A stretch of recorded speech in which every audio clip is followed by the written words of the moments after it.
Matt Schaff and Jared Smola of DraftSharks.com here to get you ready for your Week 8 waiver wire runs. And we're focused on an interesting group of running backs this week.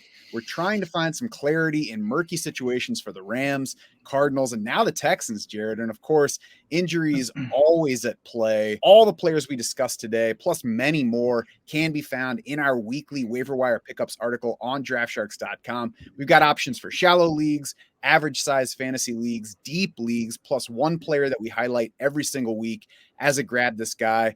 Not one that I was expecting to hear about this week, but we've got him. So check the bottom of the article to find that one out. It's all at draftsharks.com this and every week. Jared, let's start this show with the Rams backfield, which started off last week's show.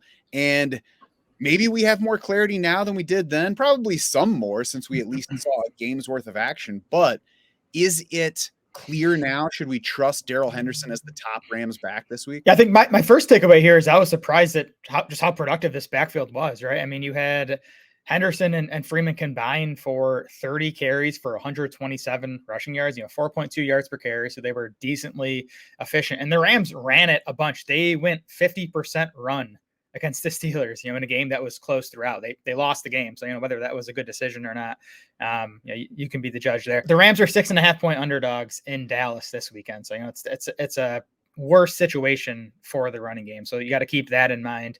Henderson did lead this backfield in snaps, 58% for Henderson to 42 for Freeman. Zach Evans, by the way, played 0 snaps. Henderson also led in pass routes and carries and targets. So Henderson led across the board. Now, if you watch the game, they were pretty much just rotating series. Henderson got the first series, Freeman got the second, and they basically rotated the rest of the way. Henderson did come in for some, obvious passing situations on Freeman drives. So I think Henderson is the play here in week 8. I still think it's a, pretty close between them though. To me, Henderson's the play because of that pass catching stuff.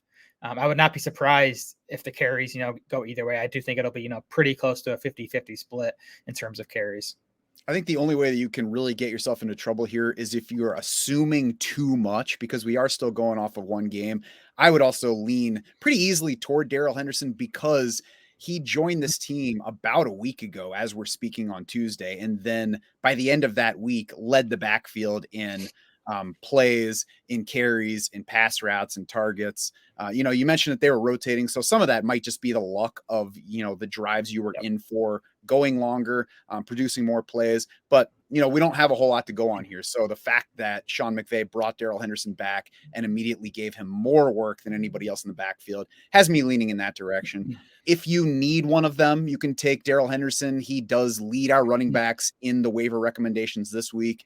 I think Royce Freeman is worth a pickup if you have a spot that you're playing with, or you're looking for somebody who can be an option maybe next week if you're harder up at running back, because we've got no teams on bye this week. So I hope that you don't need any Rams running back this week, because I don't think anybody got attractive, and the matchup is much tougher against Dallas this week than it was against Pittsburgh last week. But if you do need one, it looks like Darrell Henderson, Royce Freeman stashable, and then we'll see if Myles Gaskin becomes an option this week. We heard from Adam Schefter last week that maybe Gaskin would get more acclimated and then be activated in week 8. How about Adam Schefter coming through with the, dead accurate report that, it'd be a Freeman Henderson backfield. If you got any points from Henderson or Freeman, you should probably Venmo Adam Schefter $5 or something for that report, because he was all over it. So yeah, we'll see what Gaskin's role is, if anything. I mean, they're probably not going to have 4 running backs active right this weekend. So I would think Zach Evans probably ends up as the healthy scratch. And then, if Gaskin is just stepping into the Evans role, again, that was 0 offensive snaps. So Gaskin is a stash, but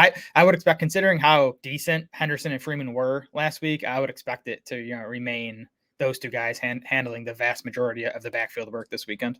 And by the way, if you spent a bunch on Zach Evans and waivers last week, you can wait one more week to see if anything happens, but don't feel like you need to. And if you didn't spend a bunch, then feel free to drop him, because if he didn't get anything in this scenario, there's just nothing to look forward to in 2023. Exactly. And I mean, you could at least hope that, Henderson and Freeman played poorly last week if you were an Evans owner, but, they didn't. So it's not looking good. Yeah. And if both of them went down in this game, I think Sean McVay is going to be out on the street with a cardboard sign asking who plays running back. Yeah. We thought that the Houston backfield was clear previously, a couple weeks ago, I guess, where Dameon Pierce looked like a buy. But Jared, now Devin Singletary is horning in on his work. That kind of came out of nowhere back in week 6 before Houston's week 7 bye. Pierce was kind of, every single week easily leading Singletary, at least in, snaps and carries. But in week 6, you had Singletary beat Pierce in snaps 52% to 35%. Pierce did lead in carries, which is 13 to 12. So basically split carries down the middle. You had Devin Singletary lead in pass routes and get the only 2 running back carries or targets, which, Singletary has been leading in pass routes and passing game usage for most of the seasons. That was kind of status quo. D'Amico Ryans after the game talked about the backfield. He said, quote, "Our run game was better. It was that complementary back and forth between Dameon Pierce and Devin Singletary. DP, Dameon Pierce, had some elite finishes. Motor, who's Devin Singletary, had some nice runs. Going to continue to balance both guys out," was the last part of that quote. That's what I think we should be projecting in week 8 here is, something close to a 50-50 split in carries with Singletary, again, continuing to lead in pass routes. So if you're talking full PPR, Singletary might be even the better play among these two this week. Singletary, by the way, leads Dameon Pierce this season so far in yards per carry, yards after contact per attempt, and rush yards over expected per attempt. I came into this season very confident that Dameon Pierce was the better runner than Devin Singletary. So, just based on 6 games, I don't want to, totally flip and say, Singletary's better just because of what we've seen so far. But again, Singletary, based on how these guys have played, has earned more work, at least in the short term.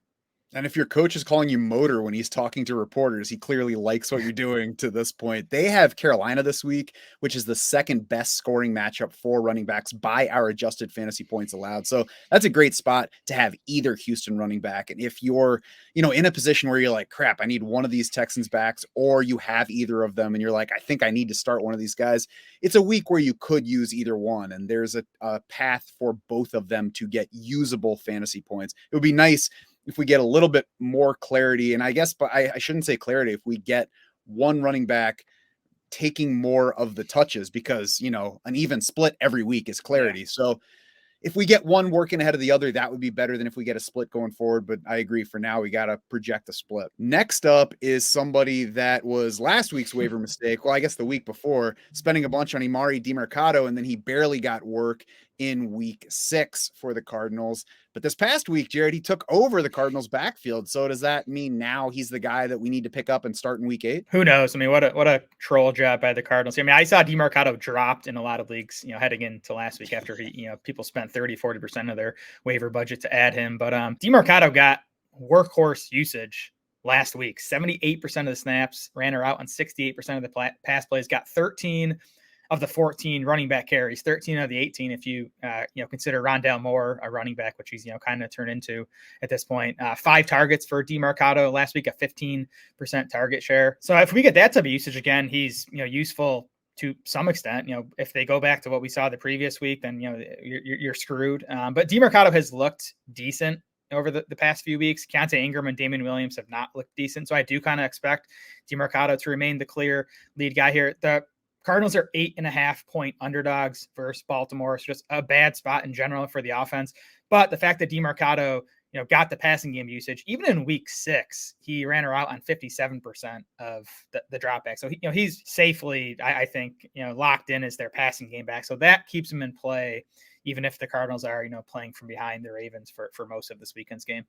Yeah, if you need a Cardinals back, go ahead and play Demercado, but don't target him for this matchup against Baltimore. This is not an exciting situation. This is not a player that's likely to give you a whole lot of production. And even though he did clearly lead the backfield last week and has looked better than the other guys, a week before, Keontae Ingram led the group in carries, targets, catches, and total yards. So it could swing in another direction. I would imagine Cardinals coaches are trying to figure it out as they go at this point, because they didn't win either of the past 2 games. So it's not like anything is going especially right for them right now. Latavius Murray got more work with Damian Harris out, but not a whole lot, Jared. He, to me, looks like somebody that you keep as an emergency back or pick up at this point in case something happens to James Cook. This Bills backfield has become tough to pinpoint on a weekly basis. It seems like they're, changing the usage just based on game plan, which always makes it, tough for fantasy players. James Cook last week had his biggest share of carries since week 1.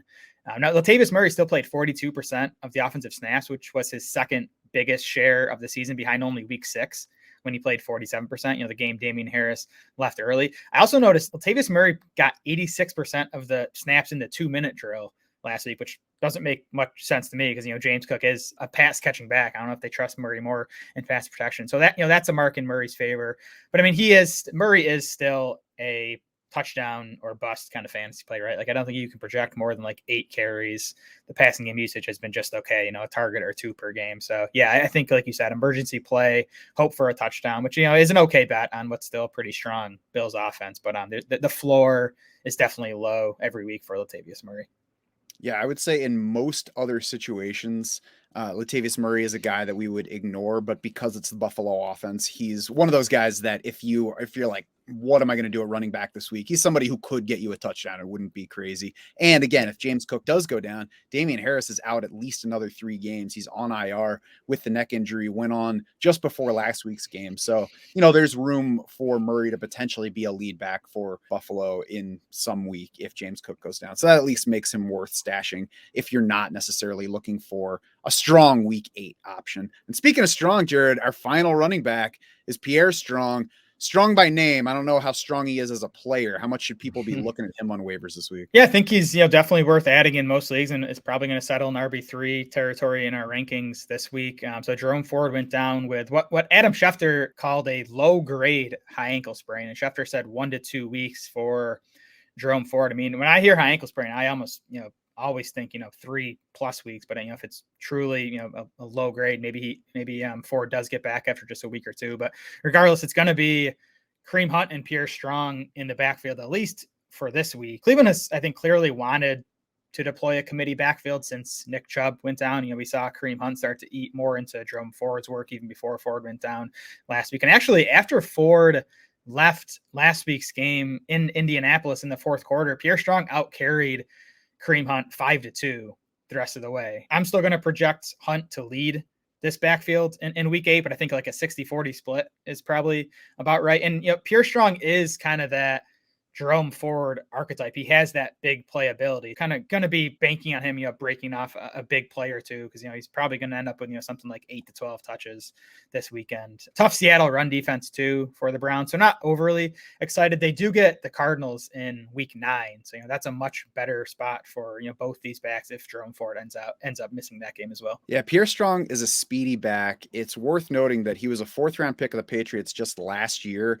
and then 1 year into his career, they basically gave him away in trade to the Browns. So not somebody to get excited about. He has some exciting athleticism. He's bigger than you would probably guess he is at 215 pounds. I'm not sure that he actually plays to that size, but the speed gives him big play ability if he gets touches in what is a good situation for running backs in general. So I agree that he's worth stashing where you have a spot. He's probably going to get some touches. He's probably not going to be somebody that we can start while Kareem Hunt is healthy. And then we'll see how soon Jerome Ford gets back. But, that's where we're at right now. If you're looking to stash somebody, Pierre Strong's probably cheap. Make sure you're not overpaying for him. And if you're wondering how we compare Strong with other waiver options at running back, and especially with running backs that are currently on your team, you can check the free agent finder. It will sync directly with your fantasy team. You can see exactly who is available in your specific league. You can sort by projections for this week, for the rest of the season, by consensus projections, even by specific matchups for this week, next week. Of course, you got to be a DS insider to take advantage of that powerful time-saving tool.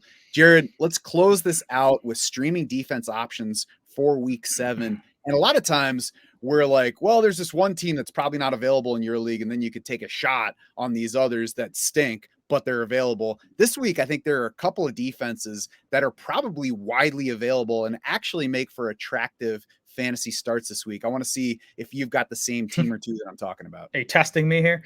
Yeah. I'd say first check on the Jets just to make sure they're not available in your league, because they played the Eagles in week 6 and had a week 7 bye. The Jets get the Giants this week. So they are, we haven't finalized our week 8 D rankings yet, but I think the Jets will be, a top 3 option this week. 2 others I had, Atlanta, who's going to get either Malik Willis or Will Levis. Either way, upside matchup there. And then Seattle, I like the Seahawks defense. They're playing a lot better. They've been good against the run all season. I think the pass defense is coming around. They've gotten, Devin Witherspoon, their rookie, involved in the pass. These looked good the last couple of weeks. They get the Browns, who it's either going to be, a whatever Deshaun Watson is at this point, or PJ Walker. So I think there's upside to that matchup for the Seahawks.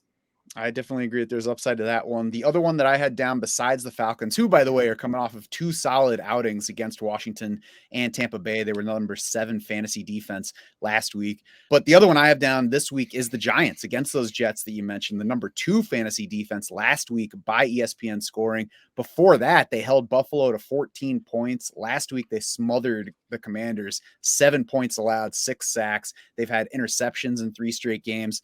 And now they get Zach Wilson. So the Giants are a better playing defense right now facing Zach Wilson. It's a good week to grab them. Agreed. You can check those week 8 rankings or your free agent finder to see more options on defense or at any other position you might be looking for help in. Become a DS Insider, like I said, to take full advantage of all the content and tools that are ready at draftsharks.com and waiting to help you win your season.